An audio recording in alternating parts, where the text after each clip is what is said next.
I want to welcome you to Founders Live Conversations. This is our next episode and next talk. And today we are talking about hiring your all-star startup team, how to hire, how to find, recruit, bring on the best talent that we can. We have Matt Luensmann and from MJL Recruiting and Consulting. This is his world. His world is all about working with companies to help them identify and bring on the best talent they can. So let's have a great conversation. Matt, welcome to the show and to the conversation here. Thanks, Nick. I'm super excited for this. Absolutely, so are we. And this is a very important topic. And this is actually a topic that we have not had as much discussion than we desire and want to. And we're glad to have you here. And we're going to dive right into it. A bit of note here for everyone. Hey, we have a chat. We have the chat box there. This is where you can feel free to share things and share thoughts, as well as drop your questions in there, which we'll make some notes in there as well. But feel free to mention things in the chat, say hi. But also, we want to take your questions, everyone. We're going to have time to bring in people if they have questions, and if you're thinking something, this is your time to chat with Matt in this conversation. Ask a question. Feel free to ask me a question as well. So just please note that. But Matt, welcome. And, maybe just as we get going here, just share us a little bit of background on yourself and how you got into this industry of talent and hiring and recruiting. Yeah, absolutely. So I've been in this space now for 8 years, and I actually kind of stumbled into it. I was in sales and had found four of the companies that give you like 2.5 days of training and then tell you to go sell stuff. And then 90 days in, they're like, you aren't performing, so you're gone. And I was like, well, this is not fun. Like what could I do that had an element of sales to it, but that wasn't my full job and all I did every day. And I kind of thought, oh, recruiting, there's got to be like some element of sales to that, but it's not my full-time gig. And sure enough, like 3 months later, a big agency, I was in Denver at the time, called me and they're like, hey, do you want to be a recruiter? And I was like, yeah, actually. Because recruiting isn't something that you go to school for to get a degree in. You just kind of end up in it, and then either you figure it out and it works or it doesn't. So, for about 6 years, I was working with the bigger companies, Fortune 500. Spent some time at Microsoft, and when the market turned here a couple of years ago, I really started examining like who really needs help that is severely underserved. And I landed on the startup to mid-size market, meaning founder, co-founder, up to, somewhere in that 250 to 300 employee range. They tend to really be overlooked because by and large, recruiting firms like to charge somewhere between 20 and 30% of the first year base salary as their fee to find you the people that you need. Well, if you're a startup or a small company, you don't typically have $50,000 to $75,000 laying around on top of the salary that you need to pay the person that you need to hire to have somebody help you with it.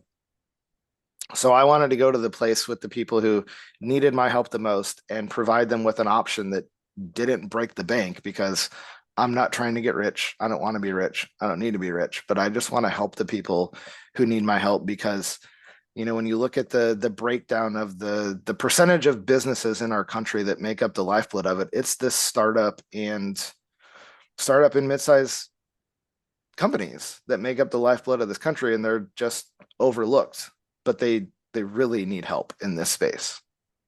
Yeah, you're absolutely right. And first of all, thank you for, identifying this segment and really focusing on that. And it's not easy, obviously, as an early stage company that has some limited resources and hey, just getting going. And in some ways, trying to like find their path. And one of the key things in that process of going from level one, level two, level three, not to say there's levels, but it's just leveling up into a larger company is about adding talent. And I can speak from own experience, as well as I think not only everyone here but most people in the startup world, we're just kind of going blind, right? We're kind of following forward blind and trying to figure out, okay, well, we need to add people at some point. How do we attract them? How do we find them? Oh, when we do find them and attract them, what are the processes of actually properly, keyword, properly going through that process of onboarding them, hiring, compensation and all that. So thank you, and we're going to talk about that. Maybe the first place to start is, you mentioned earlier in some of our previous conversations around even just the proper way to prepare to actually go through the hiring process and, recruiting and hiring process. Walk through your initial thoughts and steps around what is needed to even prepare to then be ready for this aspect of actually hiring people. Yeah, it's a great question, Nick. And as you alluded to our earlier conversation, that's something that we talked a lot about because it's something that is so overlooked in the overall process. So I'm going to try to keep this as short, sweet, and to the point as possible. But if I rabbit trail, just cut me off and bring me back. Um, but the first thing is having not only your immediate but also short-term goals in mind, right? There has to be some planning that is going to take place here because today what looks like a mountain tomorrow could look like a molehill, right? So I think we have to remember perspective on where am I now, where am I trying to go, right? One of my questions for people that come to me that say I need to hire but I don't know who is, okay, sorry, I muted myself. What is the skill gap that you need filled? Right. So that's the first thing. So do you need somebody who can bring in new business? Do you need somebody who can develop X? Do you need somebody who can develop Y? What is the skill gap that you have in your company that you need to fill? Second thing is, how much work do you have for this person? All right. Because there's so many different ways that you can quote unquote hire people, right? You can project base them, you can 1099 them, you can hire them full time. There's so many different options, right? So you can't jump to I need a full-time permanent employee if you haven't already determined that at least for the next 12 months, you have 40 hours of work a week for this person. If you can't sit here today and definitively say that I know beyond a shadow of a doubt that I have 40 hours of work a week for the person I think I need, you don't need a full-time person. So I think that's the first place to start. And then once you've figured that out, then you can start to hash out, okay, what are the skills that this person needs to have?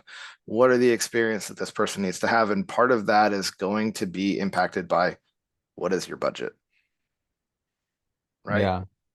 And this is where people struggle because we want somebody who's done it all.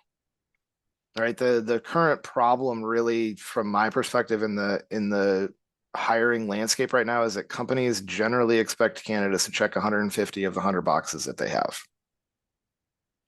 Well, you're setting yourself up for failure from the jump because if you hire somebody who's already done every single thing that you need them to do, how long is it going to be before they get bored and they start looking for something else? And then you have to start over, right?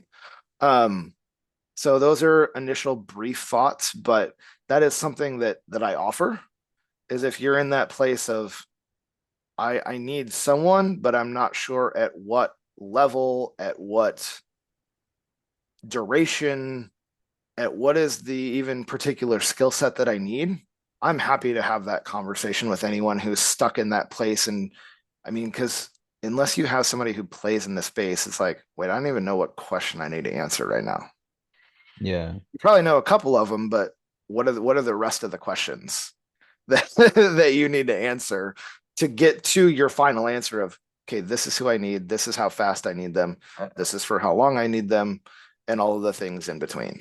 Yeah. This obviously such a important place to start. And thanks for kind of mapping that out, kind of reviewing, what is that skill that you need? What's the skill gap to fill, right? Like, what's the job to be done? And who are you going to look to identify? And then is there full-time work for that person, or can it be, part-time contract or whatnot? We have our first question, and I want to slide this in. It kind of feels like it's a good moment to even address Mashari. I hope I pronounced that correctly. You Question did. around, good, good, yes. Question around hiring, basically shifting from the 1099 contractors to actually hiring, even part-time employees or maybe full-time, but even basically going from that 1099 to actually a hired employee. How do you step the right elements to do the right things and have like maybe a group of 10 people transition to employees? So can you map out if someone is in that phase of, hey, we have these people, but we want to put them into more of a what you would consider an FTE, or at least like an actual onboarded employee versus a 1099 contractor?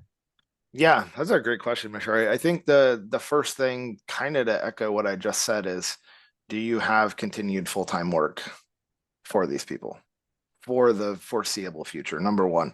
Um, Number two, when you look at transitioning somebody from a contractor to a full-time employee, the general difference between that is they're going from no benefits to some sort of benefits, right? So, if you're going to transition people from being a 1099 contractor with no benefits to an employee with still no benefits, kind of there's no difference there, right? So you need to be at a place where you at least have some sort of, well, now you get PTO and you get some sort of health benefit, right? Whether that's just medical, hopefully there's some sort of 401k that you can offer them. There's some incentive for them to want to change from being a 1099 contractor to being one of your full-time permanent employees. Because without that, they're going to look at you and go, so what's the difference? Yeah. Right. And like a lot of times I think what you mentioned around that benefits is important, right? Because like typically if they're on as a contractor or whatever 1099, it's like you take care of that yourself. And so, they have maybe the health benefit situation is on a different thing. And so what you're saying is as you shift someone to the full-time employee, these are the things that you need to really consider and understand is, do you actually have a benefits package and program within your company? If not, Right. side note, there are companies that provide that, especially for early stage companies. You're talking about 401k and all that. So yeah, you're just saying like, in another way to say it is, okay, what are actually the benefits of that person being an employee of the company? Right. And I think it goes beyond that too, is, that initial stage is so important because it really sets the stage for who do you want to be moving forward, right? Because there's benefits and then there's benefits, right? Not all benefits are created equal, right? So I think, Mashari, the other thing I was just thinking about it in your scenario is if you have this group of contractors that you want to convert, one of the things that you could do is just survey them and say, hey, what is going to make this worth it to you for you to transition from being a 1099 contractor to being a full-time employee of mine? Like what do you need for this to make sense for you? Is that now I need healthcare insurance and I need you to cover 50% or 30% or whatever that looks like. And I need some paid time off so that I'm not, biting off my nose to spite my face when I need to take vacation. But because if we don't have that, they're going to kind of look at you and go, okay, so why do I want to do this again? There's no change other than now I'm not a 1099 contractor. I'm an employee of your company, but I'm still getting paid the same. I still have no benefits. I still have no PTO, right? Like there's virtually no difference. So there's going to be no incentive, not only for people to change to be an FTE, but to stay with you for the long term, right? So And when you I like the piece about like designing what the benefits package would be because it's very much in line with the values of our company of like getting creative and making sure that it is reflective and feels honoring and valuable. And so that's awesome. That's really helpful. If I did want to go that route, do you have like fave go-to places for like a broker or any sort of like step for that? Because I like Yep, that. That's really I have exciting. I have people I can put you in touch with, so get in touch with me after this and we can have a conversation and I can connect you with people. Thank you. That's really exciting. Thanks. Yeah, you bet. Thanks for the question. That was a good one. Great question. So as we move forward, Matt, do you have, was there a next kind of phase or thought here that you would take them through? I do want to get to at some point, kind of really covering even just job descriptions and things of that nature. But did you have further thoughts around this?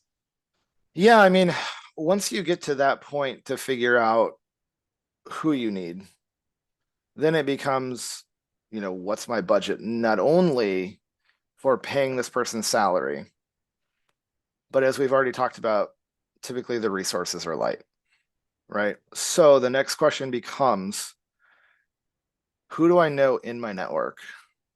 Do I know anyone in my network that I could go to and hope that they would come take this for me?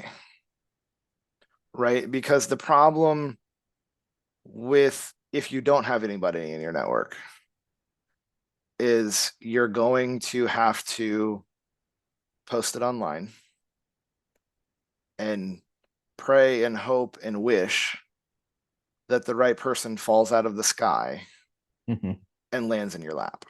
Right.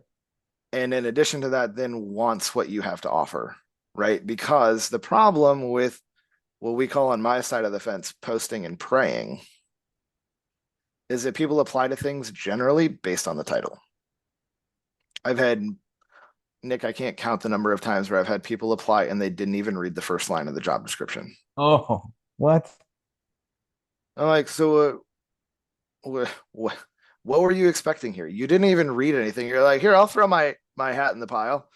Well, do you even know if you're qualified, or like, do you want the money? Are you located in the right place? Like, does any of this line up? No, I don't care. I just want to see what happens. No. So what that turns into is a huge time suck for you, because you're going to end up with somewhere between, in this market, 500 to 1,000 people. Wow. And somewhere between 99 and 99.8% of them are going to be way out in left or right field. Or, I was talking to somebody and her husband works at Microsoft and he's looking for like a nuclear engineer. So somebody specific, very specific. And the recruiter sent him a guy who had applied that was a postman. Wow. So, case in point, people will apply to things that they're nowhere near qualified for. And then you have to go through and figure out, wait, why am I wasting my time doing this? Right? Because the thing about, and I see this a lot, and I'm not bashing anybody, but I see it in this generation of founders, is that they feel like they have to do everything themselves, even when they're not good at it, even when they really don't want to do it, but they feel like they have to. And I'm here to tell you that there is somebody that exists that loves doing all the things that you hate, that really, really, really enjoys doing them, and they will do them. You'll find one of them who will do them at the price point that you can afford, that makes it valuable to you. Yeah. Yeah. Because what we forget is that time is our most valuable asset. And once you spent it, you can't get it back. It's gone. Yeah. So Well, if you this is I'm just gonna jump in because, you know, right here, I've got that too. And if you're all listening here, you're watching and you identify with that, it's okay. I mean, it's actually in some ways it's interesting. I think it's kind of natural as a founder. You're like, you know what? I'm going to do my own thing. So kind of naturally, you kind of are attracted to just going and just doing it all or figuring out how to get it done. And there is a point where you have to release that and what Matt's saying is like realize I think what there is a person that not only tremendously enjoys this task and this area skill set, but is very, very talented in it.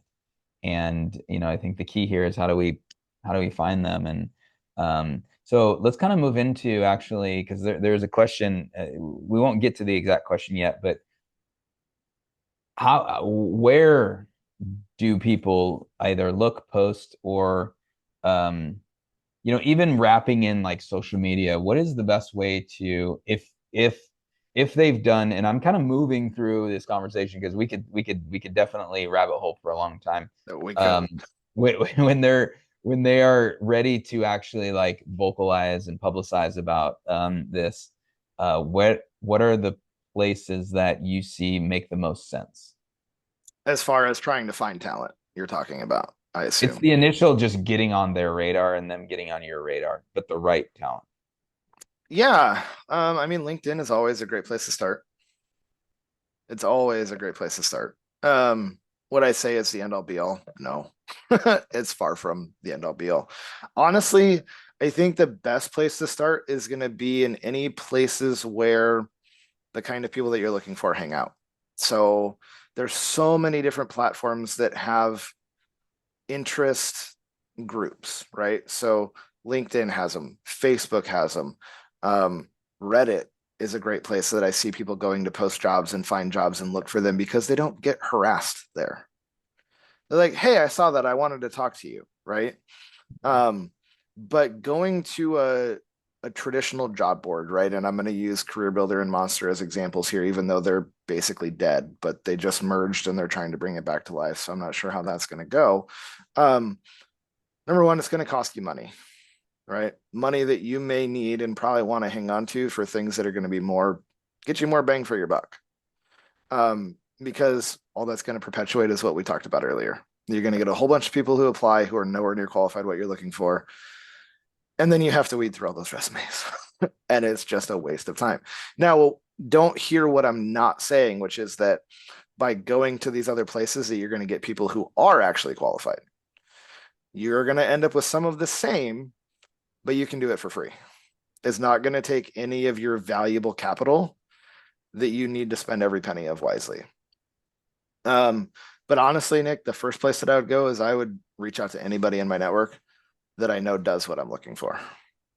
Because what we tend to forget is that people who do something are connected to other people who do the same thing. Right. So Yeah. if I need an office admin and I reach out to my buddy who's an office admin and he's not interested. Well, what are the chances that he probably knows, I don't know, 10 to 30 other office admins that he could intro me to? And then how many other people do they know? And how many other people do those people know? Right. And what do those conversations cost you? Well, technical capital wise, nothing. You're not spending a penny. You're investing time, but it's going to get you further. And it's going to get you further faster than posting and praying on any Yeah. job posting website that you can find. Yeah. Yeah, I'm fairly certain those job posting sites, it just, does not sound fun regardless. And, I just think I'll speak for everyone here. No one wants, hundreds of inbound things that literally all of them, if not most all of them, are just not a fit at all. And you are spending and wasting a lot of time. So, okay, what about let's just go with Tony's question specifically. I don't know if you have experience or understand around DevOps, but where to find good DevOps talent? Well, I mean, my first answer is to refer to the last answer I just gave. There's, I don't know how many hundreds of groups focused around people who do DevOps. And they go hang out there and talk to people about DevOps because that's what they do. Yeah. LinkedIn probably has 100 of them alone that you could go dive into. And, it's going to take you a little bit of time to pull somebody out of there because generally they don't like it when you come in their group and start spamming everybody about a job that you have. So you have to approach it a little bit with kid gloves. But as far as figuring out where they hang out, that's a good place to start. The other good place to start, if you have any sort of budget, is come talk to me because I can go find them for you. I know where they hang out. Yeah. Tony, you may or may not be have already been aware of this or whatever, but Stack Overflow, um, let's see, I'm putting a link in here. Stack Overflow is a place that quite a many developers and um, most likely the DevOps people are there too. Yep. I think I put in the right. Uh, it's a link. At least gets you to Stack Overflow, but point is, what you said earlier is you need to go where they're swimming, right? Like go to their swimming hole. And that applies to anyone and everyone with any specific need, right? Whether it's a developer or marketing and social media, advertising, agencies. Luis has a background in that, and he can tell you for sure. Yes, you need to go to those not only sites and platforms but events. And this is a nice little plug for where you're going to find founders and entrepreneurs. You're probably going to find them at Founders Live. And so when you think about the and this kind of goes into the next thing, which is like,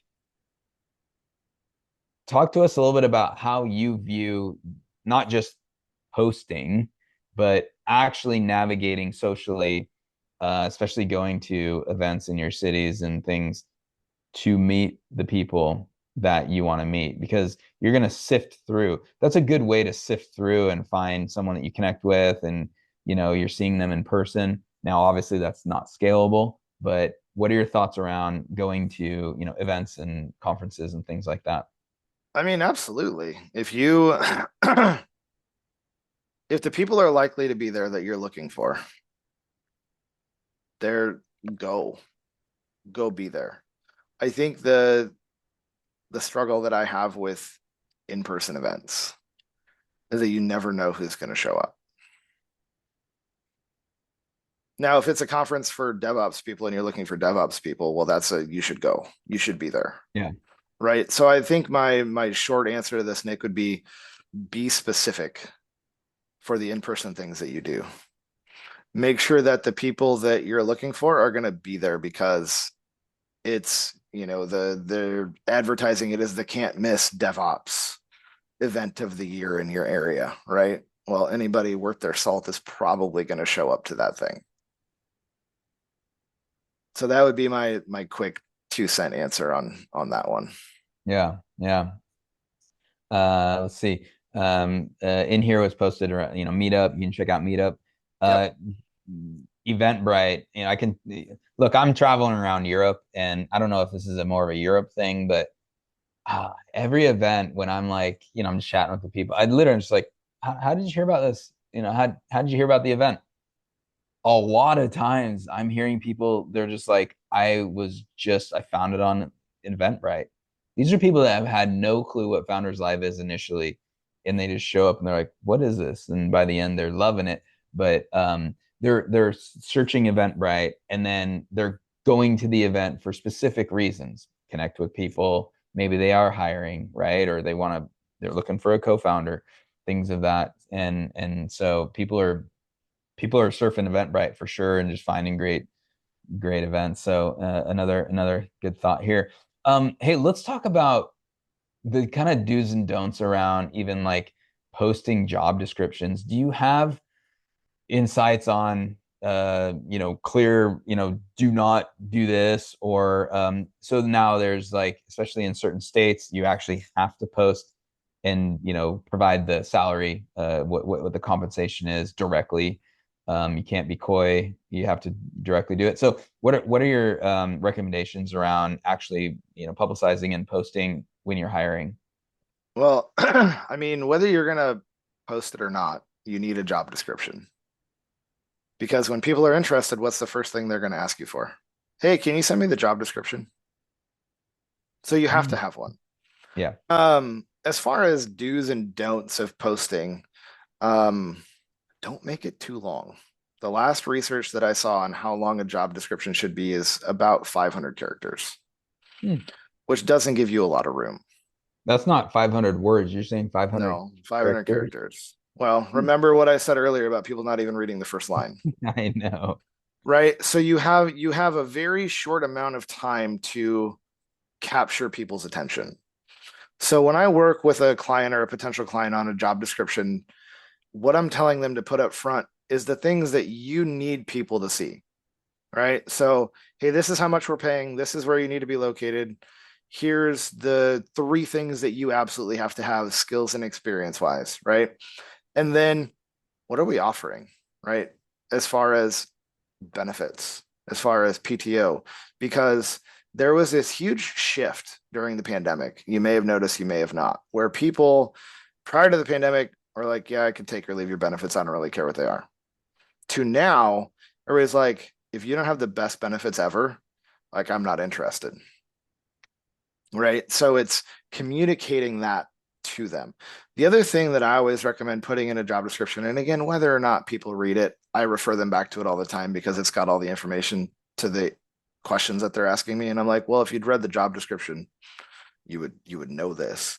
Mhm. But the other question that I get a lot is, tell me about what it's like to work at this company. Right. So I always recommend kind of this day in the life, little synopsis of what does it look like to work here, right? So take a sales role for an example, right? Now you're looking for, let's say, a director level of sales because I'm about to have one of these. So this is why this is top of mind for me.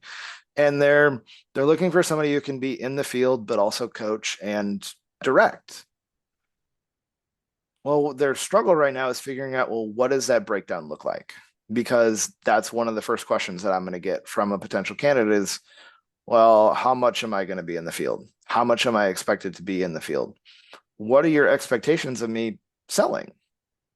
Right. So you have to give them that information that, because generally speaking, when people are considering a job, they pretty quickly know whether they're interested in doing what you want them to do or not. And they're not shy about telling you if they are or if they aren't. What you can't be afraid of is getting the no.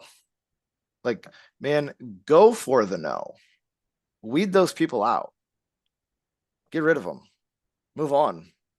Because you're like, you only need one person, right? So if you get 100 no's before you get the first yes, well, that's fine because you got the yes that you needed. Mhm. So I always say as much relevant information at the top. And then if you want to drone on at the bottom, knock yourself out because people aren't going to read it anyway. But you have to have one. To address the pay thing specifically, don't post it without consulting an HR professional or a recruiting professional who knows what has to happen in the state or states that you want to post in, because they will come after you and you will get in trouble. And the fines aren't cheap. So don't go posting without at least doing your own research and figuring out what has to be in there as far as salary, because I think we're close to almost half of the states now are requiring some sort of salary disclosure. So get help. We're here again, and most people will help you with that probably as part of their free consultation that they offer Yeah. because we Good. we know it like the back of our hand. It's good to know. These are really good to know. Um, let's, shift into interviewing and actually like, having conversation, right? And so we have a question here, but I want to hold it. That's Tony again. Awesome. So I want to get to it in a second, but how do you approach when you interview the potential candidates, or what do you suggest? Just even from like approaching the interview. Yeah, Let's talk through that. we could rabbit hole on this for a while too. But I'll keep it as short as I can. So there's a couple of things here, right? And this ties back to something that I said earlier of as part of your planning process to determine, do I need to hire somebody? How much do I need them? All of those things. What you also need to figure out is what makes someone qualified versus unqualified. And there has to be a clear delineation, right? Of I can take 4 years of experience, but I can't take three, right? I need these three technology skills. These three would be nice to have, but I can live without them, right? And when when it comes to hiring, there's generally three areas that are important, right? It's the personality, the culture fit, and the experience, whether it needs to be technical or non-technical, right? Now, all three of these things are important, but only one can be most important. Generally, that's going to be the personality and the culture fit, because it's hard to train personality and culture, if not impossible. Either they fit what you're doing and where you're trying to go, or they don't, right? So the variable that leaves you, that you have to decide before you even start looking for the role, is what of the things that you think you need or want can you give on, and can you build into their onboarding and their ramp? Meaning, if they even have an idea about this software, hey, I can build that into their ramp process, right? I can train them on that. So figure those things out. And then that starts to help prepare you of, okay, now I know what I'm interviewing for, right? We know that we have to nail the personality and the culture. So what are the behavioral questions that I'm going to ask that are going to suss out, do they have this go-getter skill? Do they have this self-management skill? Whatever the things are that you've determined that are going to make this person seamlessly fit into your culture and drive it forward. But also on the flip side, what's the answer that shows that they don't have that? Right? Because we're like, okay, well, I'm going to ask the question, but then we don't determine what the answer, what a proper answer should be and what an improper answer should be. Right? So when it comes to then the actual qualifications, you've already got in your mind what you can give on, right? So then it again comes down, interview is all about, does this person actually, does their experience on their resume actually match what they can speak to? Right? Because if you just go by the resume, people are going to lie your teeth off and you're going to get caught holding the bag. Right? So interviewing is about figuring out, can they speak to what's on their resume? And does it line up with what I actually need? And the things that they're missing, because let me just tell you, you're not going to find somebody who's 110% qualified for your job. I feel like sometimes companies think that there's like a manufacturing plant for humans down the street, and when they publish their job description, they manufacture one for them. But that's not a thing, guys. that doesn't happen. So, Yeah. you have to walk into it with the understanding of, this person's not going to be perfect, and you don't want them to be. What you have to figure out is what you can live with not having, that you can train in a timely manner to get them to where you need them within, Yeah. 90 to 180 days typically is that full ramp period, depending Yeah. upon the role that you're filling and what you need at the moment. Yeah, this is good. This is good.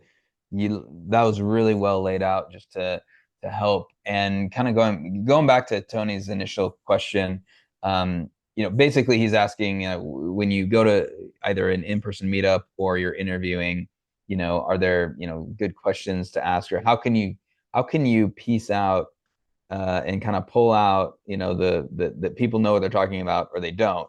And basically we just answered that in some ways. You look at these three things, and my suggestion, Tony, for you there is, when you're at a meetup, when you're at an event, or you're out, and especially an industry thing, um, you're not going to have enough time to, or it almost doesn't even make sense to dive deep.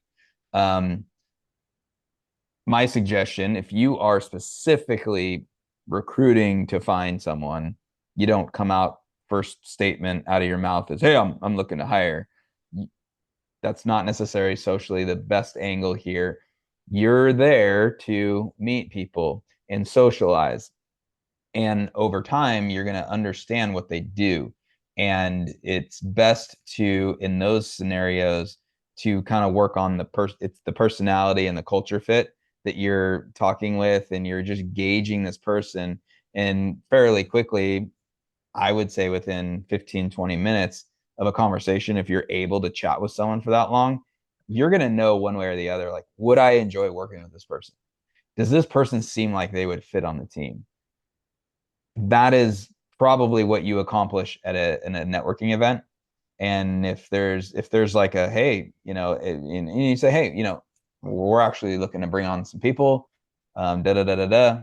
Then you trade information. Then you're going to set up that initial chat or actual interview. Um, Matt, do you have additional thoughts to that sort of aspect of, because you just don't have enough time and you don't want to be weird, or you don't want to scare people off. You want to naturally solve that connection Yep. socially right there. Yeah, I think you hit the nail on the head, Nick. I think that's exactly the way you should go about it. Awesome. Because, half the time well, 95% of the time can I even stand this person? Exactly. Like, if you can't stand there and have a 15-minute conversation with them without wanting to walk away, you're talking to the wrong person if that's the feeling that you get. Like, you're standing there bored in this conversation, maybe it's not the right fit. But also, and it's funny, I had a potential client say this to me, is that not everybody is going to have the outside personality that you expect them to have, right? So that's the other piece that dives into this is, what kind of communicator do they have to be? Do they have to be this kind of over the top outgoing person to get the job done? Or as long as they're able to communicate well, but they're more soft spoken, they're more reserved, is that something that you can live with and that can get the job done? So Yeah. all that to say, there's so many layers that go into this, and you have to decide what you think can work and will work and what you think won't. And sometimes you're going to get it wrong, and that's okay. Yeah. And it's maybe important to add in here that, we're definitely, I'm not saying, you need to look for someone exactly like you. And so then the culture of the company just doesn't change and it's homogeneous and da da da. No, but it is important to understand the dynamics of, if you are at an event like that, yeah, you're just getting a really clear idea of this individual. And like Matt said, just know what you're looking for and what kind of the qualities and standards that you're actually looking to fill. Then you have a good filter. So that's great. So Tony, I'll actually speak on a few things right at the end there. This is a good question around traveling, but we want to get to Anna's question just so we make sure that we address the questions here. Do you have any advice or insight regarding hiring interns, given the obvious trade-off of experience for budget considerations, especially for small and new startups? And I'll even angle it this way. What is your perspective and thoughts and advice about bringing on interns anyway as an early stage startup? Are there things that people need to be aware of as they navigate, hey, I'll just get a free intern? Is that really the way to think about it? Um, Generally, you're not going to get a free intern. Right. You're going to have to pay them something. Um, the first thing though that popped into my mind, Nick, here is that while interns are a good idea and they can work, I mean, you're kind of restricted to getting them in May when school gets out. But you have to plan for that starting in like February and March, because that's when they're starting to look for said internships, right? So nothing wrong with that. It's going to require a lot of legwork though. The thing that I immediately thought about is, right now there's a lot of people that are looking to transition and do something different than they were doing. And they are happy to take less money to get the experience that they need to actually break into that, right? So, there's people that have been working in tech for a long time. And I don't know if you're paying attention to the tech sector right now, but it's pretty rough out there. So people are looking to do different things. So you could look at people of that type who are looking to transition. And as long as they're realistic, they know they're going to have to take less money to break into the field that they really want to be in. Now that, tech, as the example, is dead for the moment, or it's not as living as it was a year ago, right?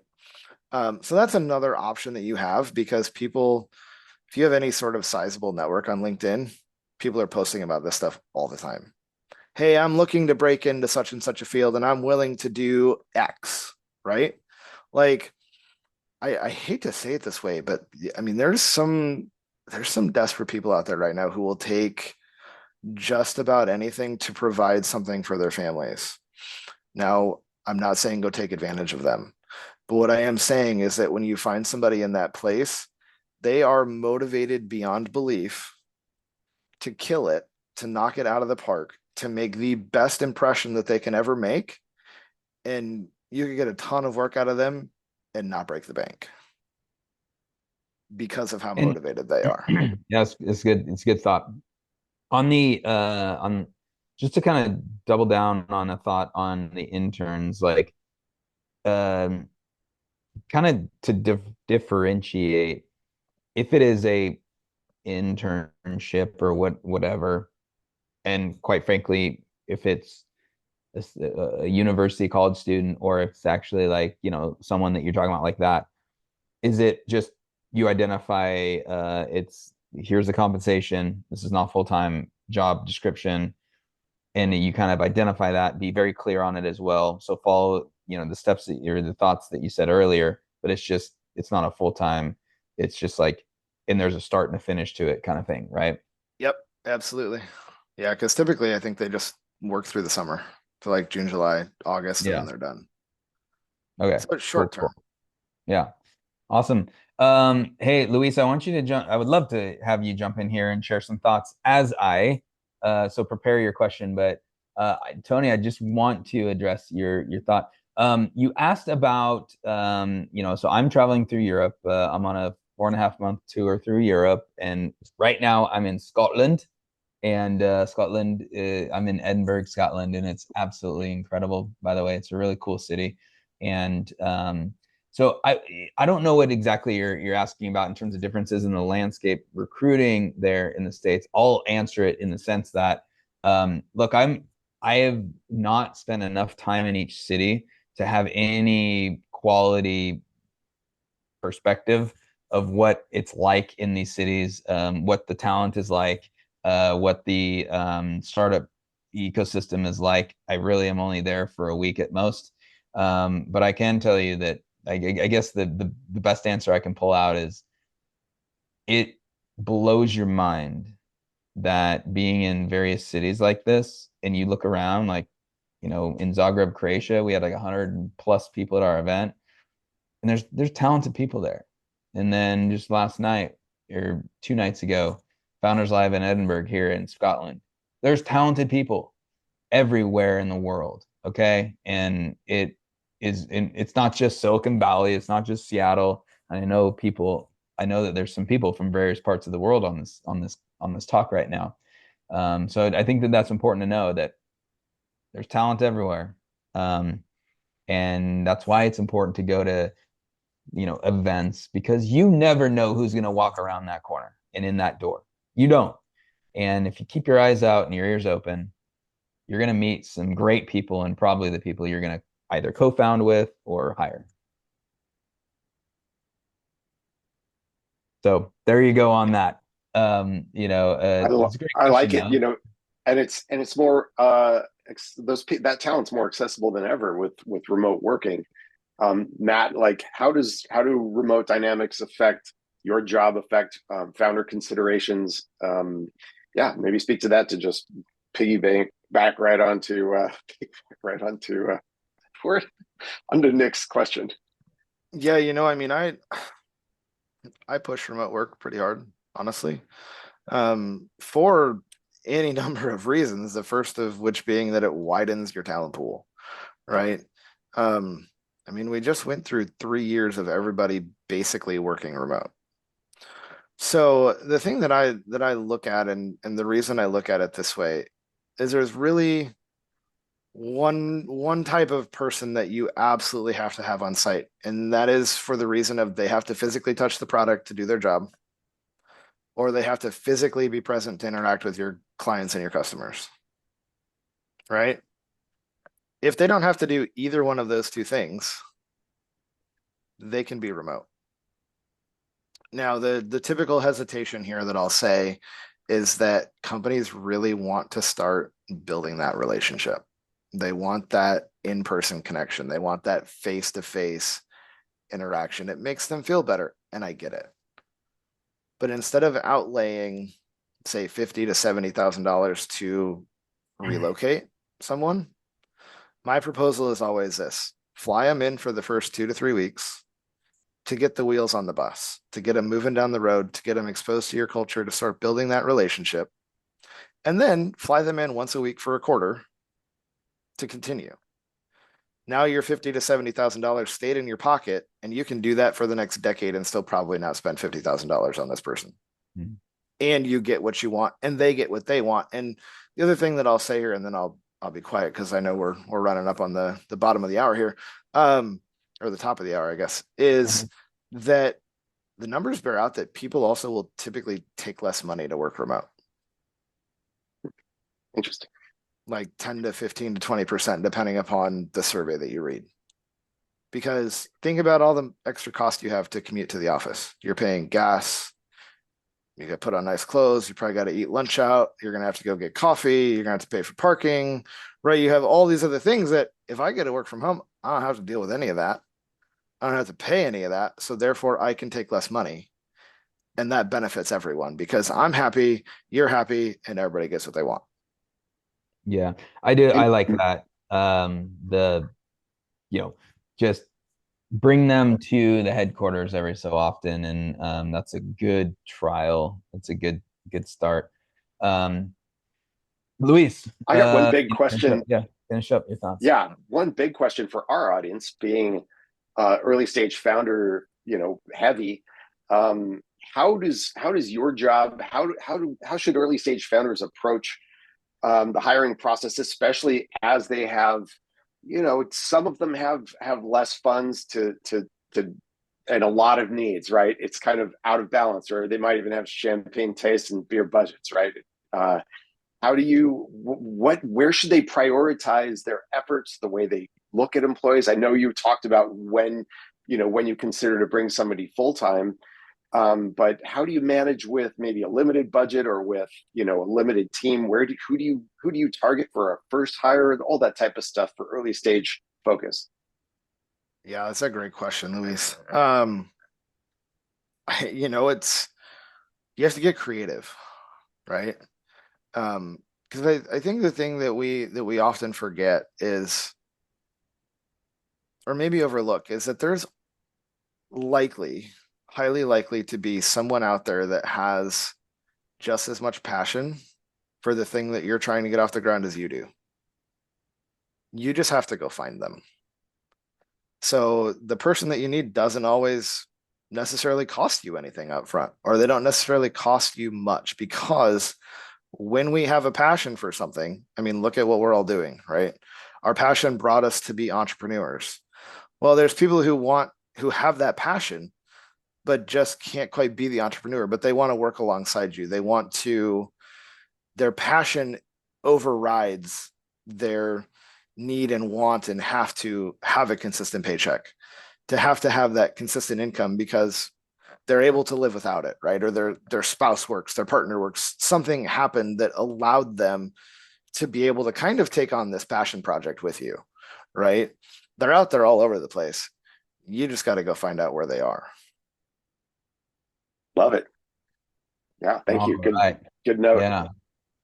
Well, everyone, we could go down these holes, and we could go down all of these topics for so long. Hey, Nick, can I say one more super important thing that we didn't touch on? Please, yeah. The most important thing, and we've talked about this here and there, but is planning, and planning appropriately. And what I mean by that is, if you need somebody tomorrow, you should have been planning for that 6 months ago. Because it's not like you post your job today, somebody applies tomorrow, you interview them on Saturday, and they start on Monday. It doesn't work that fast. Even if I was to help you, it's going to take roughly 60 days for us to find somebody. right? That's generally my window that I feel confident that you could have a butt in a seat. Maybe a little bit faster, depending upon what we're looking for. But the numbers bear out that when the typical startup to mid-sized business has to hire on their own, it takes 4 to 6 months to get to the end of that process. That's not a short, I mean, in the long scheme of things, that's not that long. But if you're up against the wall and you need this person yesterday and you're not going to have them for 4 months, you're in a world of trouble. So the thing that I would leave you with is if you see stuff on the horizon where you're like, crap, I'm going to need somebody sooner than later, well, you better start now looking for that person, because it's going to take you to when you're in the heat of things to find them. The last thing you want to do is start looking for the person that you need when you're already in the fire and need that person next to you. It's too late. So that's my final thought for this morning. That is a great final thought. So good. Take note, everyone. I think the lesson here is get started now and start mapping things out now, even before you might even be in that fire. But Matt, so great. Thank you so much. We've dropped your information into the chat. And if you're listening to this, you can find information in the Backstage Marketplace here on Founders Live. Thank you so much. I know we're just out of time, so we got to go. But thank you so much, Matt. Yeah, Nick, thanks for having me. This is awesome. This is good. This is good. Thank you, everyone, for being here, watching, if not listening afterwards or watching afterwards. This is Founders Live Conversations. We will have another one coming up soon. Keep your eye out for that. If not, everything, have a good rest of your day, everyone.